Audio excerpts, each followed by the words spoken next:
Hola, soy Fernando Osorio y en este video voy a hablar de dos instrumentos que operan en la Bolsa Mexicana de Valores, los cuales son las fibras y las acciones.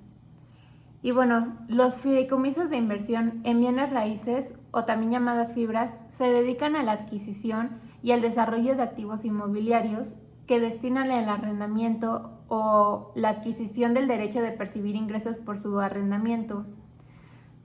La estructura de la fibra brinda a los inversionistas una manera fácil de poseer bienes raíces y obtener un dividendo atractivo al mismo tiempo. Básicamente es un fideicomiso que se encarga de rentar y administrar propiedades que ofrezcan un retorno. Es un portafolio de bienes inmuebles. Se buscan propiedades normalmente que estén diversificadas por el tipo de inmueble, así como por el número, tipo de inquilinos y la localización geográfica.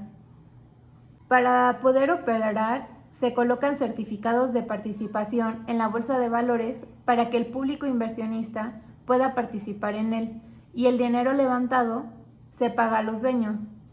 Esto es de bastante interés fiscalmente porque los interesados deben de tener al menos el 70% de sus activos invertidos en bienes raíces y deben de distribuir al menos el 95% de la utilidad anual obtenida entre los tenedores de certificados. Cuando un inversionista requiere interés, utiliza su casa de bolsa para vender su participación en el fideicomiso. Así que las fibras pueden ser uno de los instrumentos de inversión más defensivos que actualmente tiene el mercado, porque independientemente de las circunstancias externas de volatilidad que existan, tiene la particularidad de recibir flujos constantes de recursos por los compromisos de arrendamiento de mediano y largo plazo que tienen adquiridos con sus inquilinos. También tienen un equivalente norteamericano, el cual es conocido como Real Estate Investment Trust o REITs, por sus siglas en inglés, los cuales durante la crisis del 2008 nos demostró que los fideicomisos de inversión en bienes raíces son capaces de revertir la tendencia negativa que puede existir en los precios de sus títulos y convertirse en una inversión con intereses rentables. Las fibras que mayores sobresaltos han experimentado en las últimas fechas son aquellas que están especializadas en el sector industrial. Esto se debe a que los contratos de arrendamiento normalmente son en dólares americanos y consecuentemente la variabilidad del comportamiento del mercado cambiario influye directamente en la generación del flujo a corto plazo.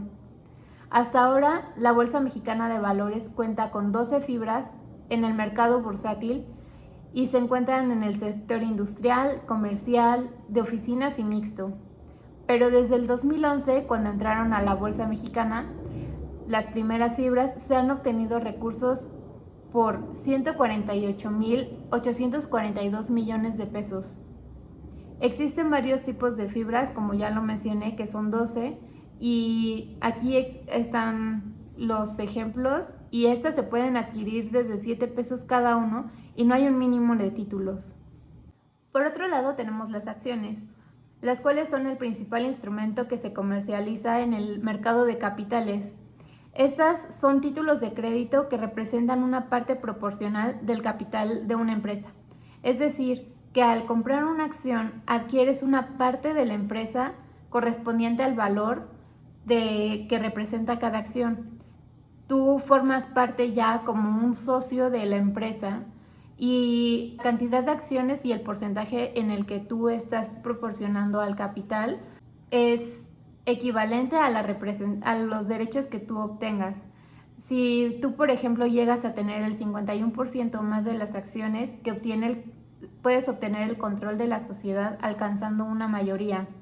Existen diferentes tipos de acciones, dado su tipología, como las acciones ordinarias, las cuales otorgan el derecho al voto en asambleas y también realizan asambleas extraordinarias con el fin de solucionar los intereses de la sociedad. Aparte de la opción del voto, que dan derechos económicos en la misma proporción que participa en el capital social de la empresa. También están las acciones preferentes, que son las que confieren el título a un privilegio extra con respecto a las ordinarias. Generalmente estas son de tipo económico y no suelen tener derecho al voto. Pero también se puede tener acciones según el titular, en las cuales son las acciones nominativas y al portador. En las nominativas son emitidas al nombre de un titular específico y al portador es el que posee el título físicamente, por el cual no existe un nombre alguno del propietario en el mismo. También están las acciones según si se cotiza o no en la bolsa. Nosotros estamos hablando de las que se cotizan en las bolsas, pero también existen las privadas que normalmente son las que se utilizan en las pequeñas y medianas empresas o pymes. Pero el rendimiento de las acciones es una medida de rentabilidad durante un periodo de tiempo, el cual depende de las ganancias del capital que tenga la empresa y también que pueden poner en riesgo la inversión. La capacidad de decisión y poder en una acción irá en función al porcentaje de capital. El precio en el que se emiten las acciones refleja su valor nominal, el cual no debe de confundirse con el precio del mercado, pues el precio del mercado son las que están cotizando las acciones una vez ya emitidas, pero el valor nominal es el valor inicial al cual fueron emitidas y se calcula como el capital social de la sociedad entre el número de acciones emitidas. También existen muchos tipos de acciones, las cuales se pueden encontrar directamente en la página de la Bolsa Mexicana de Valores, las cuales vienen ordenadas alfabéticamente y encuentra su volumen, el índice, cómo se cotizan para poder tomar una mejor decisión de inversión y decidir cuál comprar o cuál no. Igual existe la página de Investing, la cual no nada más califica la Bolsa Mexicana de Valores, básicamente tiene todos los datos duros y porcentajes estadísticas de las acciones que cotizan en la Bolsa Mexicana de Valores y pueden servir de guía para poder tomar mejores decisiones al momento de querer invertir en una de las acciones.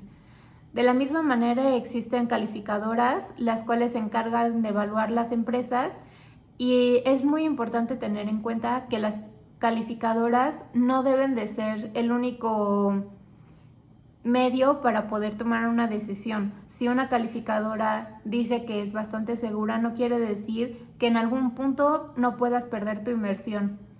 Por eso es importante también hacer un análisis técnico y más amplio del estado financiero y la situación en la que se encuentra la empresa para poder saber qué tan dispuesto y qué tan tolerante eres también al riesgo como inversionista y tener un concepto más claro de saber si invertir o no y en qué tipo de acción. Bueno, eso sería todo de mi parte. Dejaré en la cajita de descripción los links para que puedan, de donde obtuve la información, para que puedan seguir investigando si así gustan. Y bueno, gracias.